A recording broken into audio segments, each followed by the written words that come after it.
The city of São Rafael, with its narrow, paved streets due to its history of social tensions, has always been a scene of contrasts.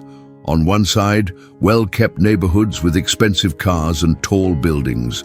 On the other, favelas marked by poverty, police violence, and the constant fear of injustice.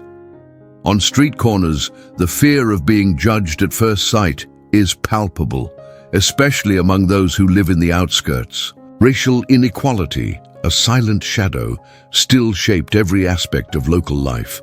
Daniel Medeiros, a 35-year-old police officer, was a well-known figure on the streets of São Rafael. With a rigid demeanor and cold gaze, he stood out for his tireless discipline and the confidence of someone who believed he had the power to determine anyone's destiny. His career in the police force was based on repression. He firmly believed that order came before everything else, and his work reflected this philosophy. For him, any transgressor should be severely punished, especially those who, in his opinion, were part of what he considered the scum of society. Daniel did not question the rules he was raised with. In his home, authority was an absolute law, and inequality was an unquestionable fact. She had never looked into the eyes of a man like Marcos Souza and wondered if the difference between them could be more than just skin color. Marcos, on the other hand, never felt superior to anyone. Raised in an orphanage, he learned from an early age to value the family he built with his own hands. His adult life was a sequence of achievements, from small to large, with a lot of sweat, but always with the certainty that despite the adversities, life gave him a second chance. At 45, Marcos was a pillar of the community where he lived. Married, with children he loved deeply, he was the image of resilience. But deep down he kept a secret. He never knew for sure who his biological parents were. The void left by this mystery always accompanied him, but he never let it consume him. His family, his life, were more important than any search for the past. It was a hot and stuffy night when the destinies of Daniel and Marcos, until then so different, began to intertwine in a violent and unexpected way. It was a normal afternoon when Marcos and his son Felipe were stopped on the side of a busy street. The broken-down car, as simple as it was, left them tense. It wasn't the first setback, but Marcos's words always sought to calm his son, who, with his eyes fixed on the street, seemed worried about the possibility of a traffic jam nearby. "It'll be okay, son. We'll leave soon," said Marcos, trying to remain optimistic. It was then that the police car appeared, turning the corner with its headlights on. Marcos didn't think anything was out of the ordinary. The police were always there, patrolling, trying to maintain order. But at that moment, the stern gaze of Daniel, who was behind the wheel, met Marcos's. He had seen it many times before, but didn't think much of it. Just another face in the crowd who seemed to live far from the law. However, what began as a simple approach would turn into something much darker. Daniel stopped the car violently. He hurriedly got out, his tone already full of authority. "What's going on here?" he shouted, not even waiting for an explanation. Felipe, alarmed by the officer's abrupt attitude, took out his cell phone and started filming. I knew the video could be useful if something went wrong. But before anyone could say another word, Daniel lunged at Marcos and pushed him hard to the ground. "Don't provoke me, you bum," the police officer said, as he hit Marcos on the back as he tried to protect himself. Felipe screamed, but the sound of his voice was drowned out by the noise of the other police officers who were quickly approaching, blocking the boy's view. Marcos's screams and sounds of aggression began to echo through the street. Daniel, overcome by an inexplicable rage, continued beating Marcos, ignoring Felipe's pleas to stop. Blood began to spread across the asphalt, while the other police officers simply watched in silence. There was no explanation for the attack, but Daniel, at that moment, felt as if he was fulfilling a mission that seemed just to him. It was not the first time that he had treated inferiors in an authoritarian manner, and now nothing seemed different. When the attack was over, Marcos was unconscious, lying on the ground. Felipe, in a panic, called the ambulance, while the police tried to maintain a calm demeanor, as if nothing had happened. Daniel looked at Marcos's body without understanding the gravity of what he had just done. However, something inside him felt uncomfortable. In the days following the incident, the city of San Rafael was gripped by a whirlwind of outrage. The video that Felipe had recorded during the attack quickly went viral on social media. It was impossible to ignore what had happened. The images showed Daniel in a cruel act, attacking Marcos for no apparent reason. The community quickly united in a cry for justice as human rights organizations and lawyers began to mobilize. The pressure was immense. The local media reported the case non-stop, with headlines highlighting the abuse of authority and police brutality. Things were no different within the police force. The internal investigation began quickly, with increasing pressure for a fair investigation. However, Daniel seemed immune to the chaos that was forming around him. He repeated, whenever possible, that he had acted within what he considered protocol. It was a mistake, an instinctive reaction, he told his superiors. Nothing more than that. Meanwhile, Marcos was admitted to the hospital in critical condition. He was slowly recovering from his injuries, but the emptiness inside him seemed even deeper. Not only because of the physical pain, but also because of the feelings of betrayal and humiliation. The violence he suffered seemed surreal, as if the world had been turned upside down. Felipe, for his part, could not get his father's words out of his head before the attack. He had said that despite the difficulties, he would always find a way to understand who he really was. The pain of seeing his father in that state moved him, but the need for justice was deeper. It was during Marcos's recovery process that a terrible discovery came to light. While he was undergoing a blood transfusion, the hospital requested a compatibility test to ensure that everything went well. The result, however, revealed something unexpected. Marcos and Daniel's DNA shared a significant match. Felipe, upon learning the result, was amazed. The possibility that Daniel was his biological uncle seemed absurd, but the reality of the facts was undeniable. The revelation shook him deeply. How could this be true? Could his father, a proud and principled man, now have a connection to the assailant who had brought him to his death's door? Felipe knew something had to be done. The investigation was still ongoing, but the discovery of his blood relationship to Daniel would change the course of events irreversibly. Felipe sat alone on the hospital bench, his hands shaking as he stared at the paper with the test results. It was as if the ground had disappeared beneath his feet. Daniel, the man who had brutally attacked his father, had now revealed himself to be someone much closer than he had ever imagined. What did this discovery mean? How could two worlds so opposite have become so tragically intertwined? At the same time, Felipe couldn't help but think of the words his father always told him. The truth always comes out, son, sooner or later.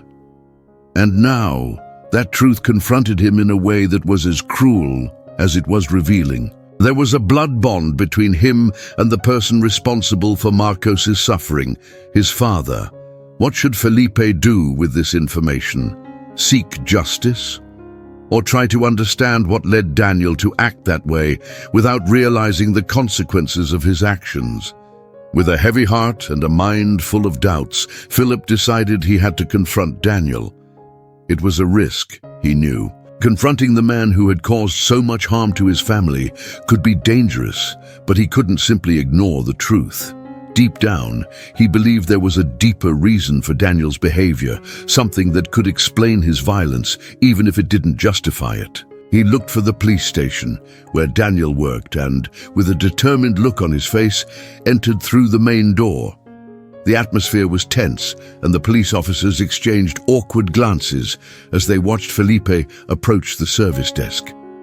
He knew he was invading the territory of someone powerful, but what he was looking for was not revenge, it was an explanation. "I need to speak to Daniel Medeiros," said Felipe, his voice firm but full of emotion. After a few moments of waiting, Daniel appeared. His face was grim, his eyes tired, as if the weight of his own guilt was already beginning to show. However, upon seeing Felipe in front of him, the officer's expression hardened, reflecting the tension between the two. "What do you want?" Daniel asked, his voice revealing a mix of tiredness and arrogance. He didn't know how to react to Felipe's presence there, but he felt that something was about to happen. Felipe took a step forward, his hand firmly holding the paper he was carrying, and with a penetrating gaze said, "I know who you are. You're my uncle, right? And that changes everything." Daniel froze for a moment. Felipe's words, simple and direct, echoed in his mind like thunder.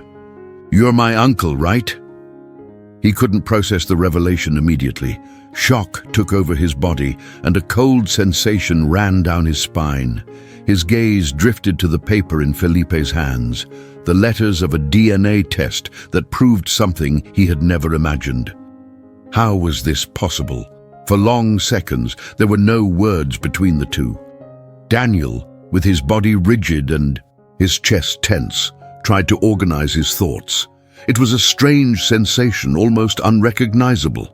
He had always known that his family had a complicated past, but never, in his worst nightmares, had he imagined that his own lineage could be linked to that community that he treated with such contempt. "That doesn't make sense," Daniel said, his voice cracking as he tried to keep his cool. But deep down, he knew he couldn't deny the truth right in front of him. He looked at Felipe with a lost look, as if he was looking for something to hold on to, but couldn't find it. Felipe, on the other hand, was determined. The pain of the agony of what his father had suffered, mixed with the anger of discovering his blood connection with the person responsible for his pain. He didn't know what to expect from that conversation, but something inside him drove him to continue. "I saw what you did to my father, and no matter what you have to say, it won't change," Felipe said firmly. "But there's one thing I don't understand. How can you do this? How can you treat a man like him like this, someone who has never hurt anyone? Why the anger?" Daniel felt the weight of Felipe's words like a sharp blade. He closed his eyes for a moment, as if trying to escape something that was consuming him. When he finally spoke, his voice was filled with a bitter regret that he couldn't hide. I never knew. I didn't know that your father, that we were a family. I never..." Daniel hesitated, guilt beginning to creep into his voice. "I grew up in a place where hatred and fear were the only things they taught me. I never imagined that what he did could affect me in such a cruel way." Felipe felt a mix of emotions. On the one hand, he felt that Daniel's explanation, although desperate, made sense, but on the other hand, he knew that it didn't change what had happened or the suffering his father still faced. "It's not enough to say you didn't know, Daniel. What you did cannot be undone, but I need to understand, because my family deserves more than empty apologies." Daniel sat down heavily in the chair across from him, still trying to process the wave of emotions Felipe had unleashed in him. His nephew's words hit him like a whip, but at the same time, there was something about them that made him look at his own reflection more clearly. He never thought his actions could have such direct and devastating consequences, not only in the life of a stranger, but in the life of his own family. Felipe stood still, his eyes fixed on Daniel, waiting for an explanation that seemed to be taking a long time to arrive. Daniel seemed distant, lost in his own thoughts, and for a moment Felipe wondered if he would ever find a satisfactory answer. Then Daniel's voice was heard, low and broken. "I'm not who you think I am. Or maybe I am, but I can't hide what I was, what I still am anymore." He took a deep breath, as if he wanted to get rid of an old weight, something he hadn't known how to carry for so long. When I was younger, I was taught to fear people like you. My parents were immigrants, and my life was marked by this struggle, this idea that the others were always the threat, the minority, the enemies. They told me all the time that I had to fight, that I had to defend myself, that we couldn't trust anyone. Felipe watched closely, feeling a mixture of curiosity and frustration. Daniel was beginning to reveal what had led him to this life of aggression and repression, but that did not erase the pain he had caused. I became a police officer because I thought that was the answer. In fact, that's what I was always told to do. I needed to protect. I needed to assert authority. But deep down, I felt lost, not knowing what I was really doing. What happened to your father? It was a reflection of the fear I carried inside me. I looked, and all I could see was the threat, the enemy. I didn't see the person. I didn't see my own blood. Felipe swallowed hard, Daniel's words making his mind stir. He never imagined that the man who brutally attacked his father carried so much pain and fear in his past. But that didn't make what he did any less serious. "You can't justify what you did," Felipe said, his voice calm but firm. "Nothing can erase what happened, but maybe there's something more we can do." Daniel looked at him in surprise. What was Felipe suggesting? He didn't know what to expect from this conversation, but something was beginning to develop between the two of them. A possibility of transformation, even in the midst of pain and chaos. "What do you mean?" Daniel asked almost breathlessly. Felipe looked at him, feeling the weight of the moment. He knew that reconciliation would not be easy, but perhaps if they could both understand each other, there would still be a chance for something different to emerge. "I want justice for my father. But beyond that, I want you to understand what you did. Not to redeem yourself, but so that it never happens to anyone again. That starts with you, Daniel. There's no point in hiding the truth any longer. The first step is to accept